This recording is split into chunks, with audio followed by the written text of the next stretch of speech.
සුඛී දීගායු හිටපු විධායක ජනාධිපති අතිගරු Chandrika Bandaranaike Kumaratunga මැතිණිය. Former Executive President Her Excellency Chandrika Bandaranaike Kumaratunga. මම කියන්නේ මම යෝජනා කරනවා ඇය සුදුසුයයි අතිගරු එහෙම නැත්නම් Her Excellency කියන එකට තාම. මොකද එයාගේ ඉතිහාස දේශපාලනය ගැන මම කතා කරන්නේ අපේ කෙනෙක්ගේ ඉතිහාසයේ වැඩක් නැහැනේ. ඒක හොය හොය ඉන්න හන්දනේ හැමදාම අපේ අය එකිනෙකා අතර විශ්වාසය නැති කරගෙන තියෙන්නේ.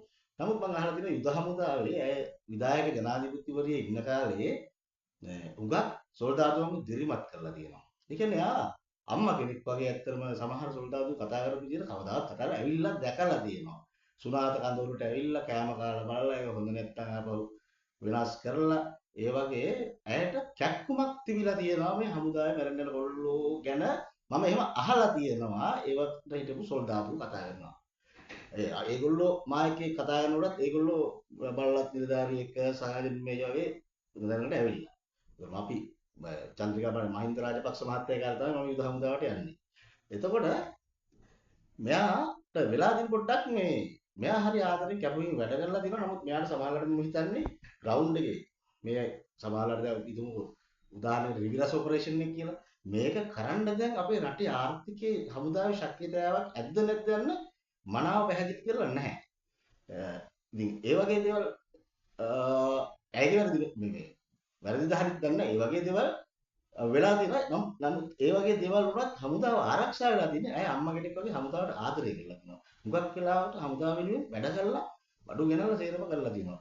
මම හිතන්නේ මහින්ද රාජපක්ෂ මහත්තයාට දුටු ගැමුණු රජුරවන්ට එතුමාගේ පිය රජතුමා නම් බැටල් එකට ඕන සේරම ඉක්විප් කරලා දුන්නා වගේ චන්ද්‍රිකා බණ්ඩාරනායක කුමාරතුංග මහත්මිය ඊළඟට එන්න ජනාධිපතිවරයෙකුට මේක කරන්න හමුදාව මම හිතන්නේ ශක්තිමත් කරලා ගියා.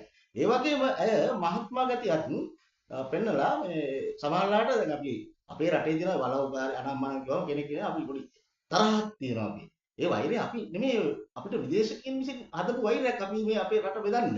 බලවකාරයෝ අරකයි මේක කියලා. නමුත් ඇය බොහොම මහත්මා ගතිගුණයක් පෙන්වන්නේ රට වෙනුවෙන් ඇය කෝටි 25ක් දීලා. කෙනෙකුට ව්‍යාජනය කරන්න පුළුවන් දේශපාලනිකයෝ කියලා. නමුත් ඇය ඉතින් බොහොම මහත්මා විදිහට එයාගේ විධායක ජනාධිපති වාර දෙක කරලා දැනට දේශපාලන ඇත්තටම මේ වගේ උපදේශක හැටියට ආදර්ශමත් හිටපු ජනාධිපතිවරයෙක් හැටියට දකිනවා.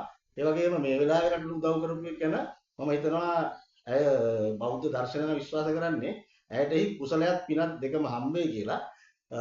ඒ වගේම මම අතිගරු හිටපු විධායක ජනාධිපති චන්ද්‍රිකා බණ්ඩාරනායක කුමාරතුංග මැතිණියට නිරෝගවත් දීර්ඝායුෂ ප්‍රාර්ථනා කරනවා. සුඛී දීර්ඝායු හැමෝටම.